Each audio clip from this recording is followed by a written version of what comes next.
जहां गरीबी और हताशा से टूटे एक युवक किम सोंग ताई ने अपनी निजी स्वार्थ के लिए 60 मासूमों की जान दांव पर लगा दी। तारीख थी 23 जनवरी 1971। जमीन से करीब 10,000 फीट ऊपर कड़कती ठंड और बादलों के बीच उड़ता एक छोटा सा मुसाफिर विमान। अंदर बैठे 7 यात्री चैन की नींद से सो रहे होते हैं।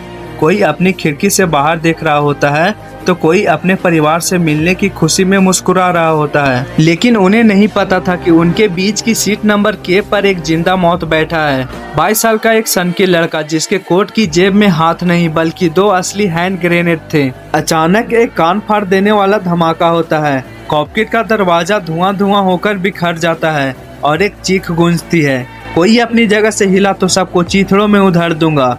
इस जहाज को अभी के अभी उत्तर कोरिया यानी नॉर्थ कोरिया की तरफ मोड़ो। अगले 60 मिनट में उस विमान के अंदर जो हुआ वो किसी डरावनी फिल्म से कम नहीं था।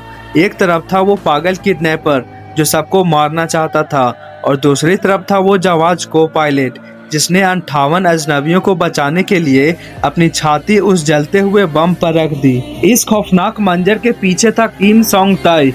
वह कोई एक बड़ा आतंकवादी नहीं था बल्कि एक हताश और गरीब लड़का था। उसका भाई उत्तर कोरिया भाग गया था जिसकी वजह से दक्षिण कोरिया में उसे गद्दार माना जाता था। उसे कहीं नौकरी नहीं मिलती थी। उसे लगा कि अगर वह प्लेन हाईजैक करके नॉर्थ कोरिया ले जाए तो वहां उसे हीरो बनाकर करोड़ों रुपए दिए जाएंगे।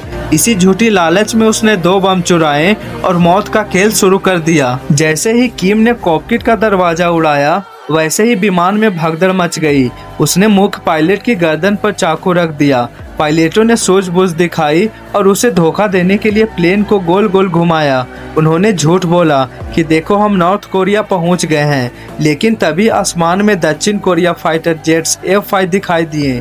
किम को समझ आ गया कि उसे फंसाया गया है। गुस्से में पागल होकर किम ने ग्रेनेड की पिन खींच दी। वह उसे यात्रियों की तरफ फेंकने वाला था। अगर वो बम वहां फटता तो पूरा प्लेन हवा में ही राख बन जाता। तभी असली हीरो को पायलट जियोन मियोंग से अपनी सीट से कूदे और उसे जलते हुए ग्रेनेड के ऊपर अपनी छाती रखकर लेट गए। धमाका हुआ, जियोन का शरीर फट गया, लेकिन उन्होंने उस धमाके को अपने नीचे दबा लिया। विमान की बॉडी बच गई, नहीं तो पूरा प्लेन क्रैश हो जाता। खून से लथपथ विमान को पायलट ने एक बर्फीले समुद्री के किनारे क्रैश लैंड कराया। पुलिस अंदर घुसी और किडनैपर को ढेर कर दिया। जब धुआं छटा तो पता चला कि को पायलट की कुर्बानी ने 58 मासूमों की जान बचा ली थी। वह बहादुर पायलट अस्पताल ले जाते समय शहीद हो जाते हैं, लेकिन दुनिया को एक ऐसी मिसाल दे गया जो आज भी रोंगटे खड़े कर देती है।